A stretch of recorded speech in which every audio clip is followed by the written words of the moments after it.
మన అమ్మమ్మలు నానమ్మలు జుట్టు ఎందుకంత బాగుండేవి, ఈవెన్ వాళ్ళు ముసలోళ్ళు అయినప్పటికీ? ఎప్పుడైనా ఆలోచించారా? ఎందుకంటే వాళ్ళు మనలాగా కెమికల్స్ తో కూడిన ప్రోడక్ట్స్ యూజ్ చేయరు కాబట్టి. బట్ మనకి ఇప్పుడున్న బిజీ స్కెడ్యూల్స్ వల్ల మనం ఇలా న్యాచురల్ ప్రోడక్ట్స్ చేసుకోలేకపోతున్నాము అండ్ బయట దొరికే కెమికల్ ప్రోడక్ట్సే వాడేస్తున్నాము.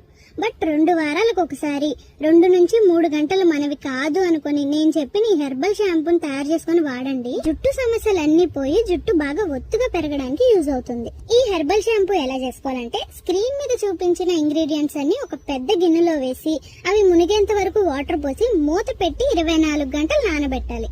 24 గంటల తర్వాత అన్ని బాగా నానిపోతాయి. నెక్స్ట్ అందులో ఉన్న కుంకుడుకాయలోని సీడ్స్ పక్కకు తీసేసుకోవాలి అండ్ శీకాకాయలో కొంచెం ముదురుగా ఉండే సీడ్స్ ఉంటాయి, అవి కూడా పక్కకు తీసేసుకున్నాను. లేత సీడ్స్ అలాగే ఉంచేసాను. తర్వాత నెక్స్ట్ నానబెట్టిన వాటర్ ఉంటాయి కదా, అవి కూడా స్ట్రెయిన్ చేసేసుకొని ఆ వాటర్ ని కూడా పక్కన పెట్టుకున్నాను. తర్వాత ఆ పల్ప్ లో 1 నుండి 1.5 లీటర్ల వాటర్ పోసుకున్నాను. 20 నుంచి 25 నిమిషాలు లేదా అరగంట పట్టొచ్చు. మీడియం టు హై ఫ్లేమ్ మీద మరిగిస్తూ ఉండాలి. మరుగుతున్నప్పుడు మధ్యలో ఫ్లాక్ సీడ్స్ యాడ్ చేసుకోండి, ఒక 1/2 కప్పు. 25 నిమిషాలకి ఇలా థిక్ కన్సిస్టెన్సీ వస్తుందన్నమాట కలుపుతూ ఉండగా. పద్దగా కలపక్కర్లేదు, మధ్య మధ్యలో కలుపుకుంటే చాలు. తర్వాత లిక్విడ్ ఇలా జిగురులాగా అవుతుంది, అప్పుడు మీరు స్టవ్ ఆఫ్ చేసేసుకోవచ్చు. తర్వాత దీన్ని ఒక 2 గంటలు కంప్లీట్ గా చల్లారనివ్వాలి. చూసారా, బాగా జిగురుగా అయిపోతుంది అనమాట. తర్వాత మొత్తాన్ని బాగా ప్రెస్ చేస్తూ బాగా కలుపుతూ ఆ ఇంగ్రీడియంట్స్ లోని సారం అంతా బయటకు వచ్చేసేలాగా బాగా పిసుకుతూ కలుపుతూ ఉండాలన్నమాట. న్యాచురల్ గా కుంకుడుకాయ అండ్ శీకాకాయలోంచి మనకి నురగ అనేది వస్తుంది. సో మనం కలుపుతున్నప్పుడు కూడా నురగ వస్తుంది అనమాట.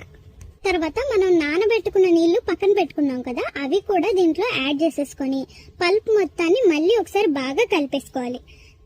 తర్వాత ఒక కాటన్ క్లాత్ వేసుకొని షాంపూని ఆ క్లాత్ లో వేసుకొని బాగా పిండేయాలన్నమాట. మొత్తం ఆ పల్ప్ అంతా ఉండేలాగా, పల్ప్ లోని సారం అంతా బయటకు వచ్చేసేలాగా బాగా గట్టిగా పిండేసుకోవాలి. తర్వాత అందులో మిగిలిపోయిన పల్ప్ ఉండింది కదా, అది కూడా పారేయడం నాకు ఇష్టం లేదు.